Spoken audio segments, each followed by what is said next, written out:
There's like so much that I would love to get into, but I know we got a time restraint.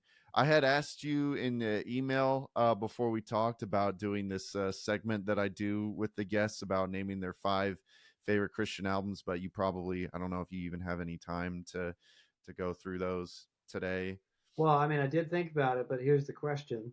I'm assuming what you mean by that is Christian albums colloquially, as in, within the Christian music industry. I'm not trying to be a butthead, but, like, No, no, no. Yeah, it's very vague. Like on purpose. It can be anything. Like up to your interpretation. It can be mm, anything from like say anything from Tooth and Nail, anything from like mainstream Christian. It can even be like well, this artist wasn't really in the Christian mainstream, but they're like they're an obvious believer, and that's in their music. So that's kind of up to you, and if you really even have any time today.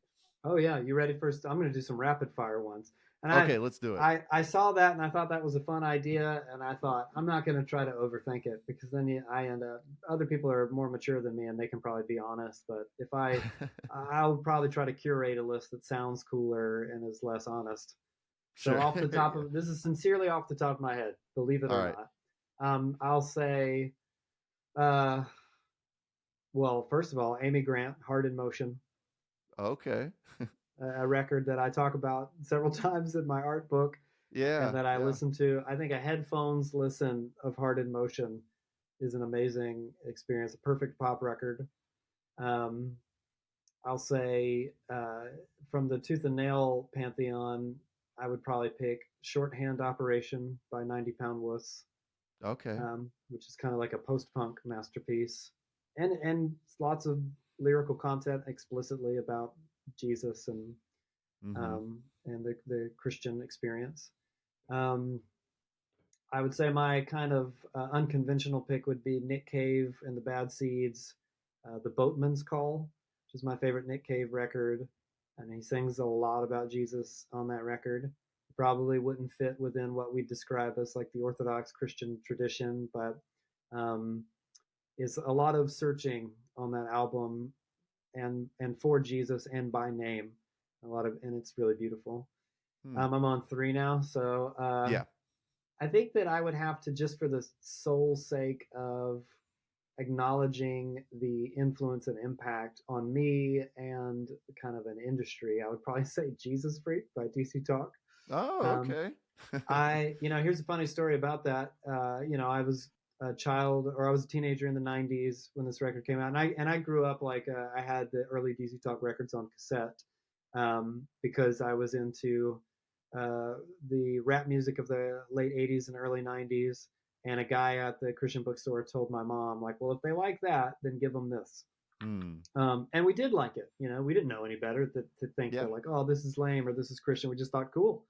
Yeah. Um, and and then it's not a DC Talk is not really a band. They're like three dudes, like two Yeah. of They're them like a boy sing. band. Yeah, two of them sing and one rap. It's just a really strange arrangement that evolved into what do you do when you're not going to just do hip hop records anymore? So I guess we'll Hmm. be kind of a VH1 pop alternative band with shades of grunge because that was a big thing Yeah. at the time.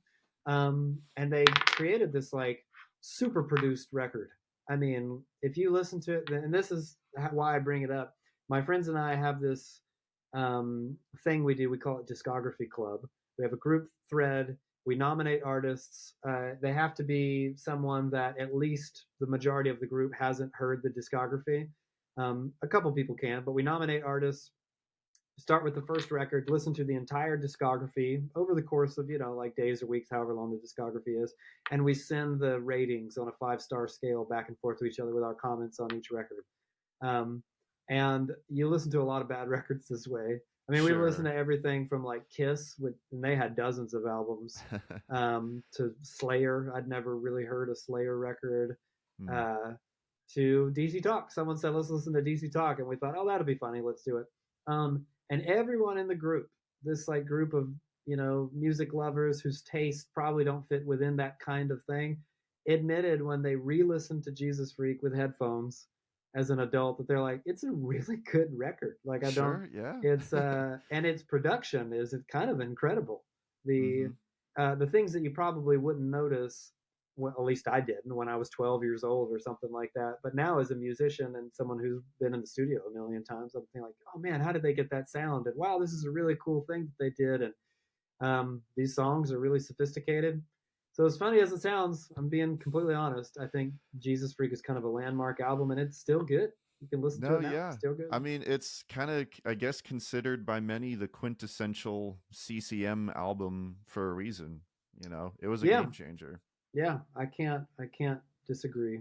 Yeah. Um, and then, I think that there's like a million predictable things I could say about the Tooth and Nail catalog. I was firmly like you, a Tooth and Nail fan. I bought records just because they were on Tooth and Nail Records, and was um, taken with a great many of them across lots of different genres.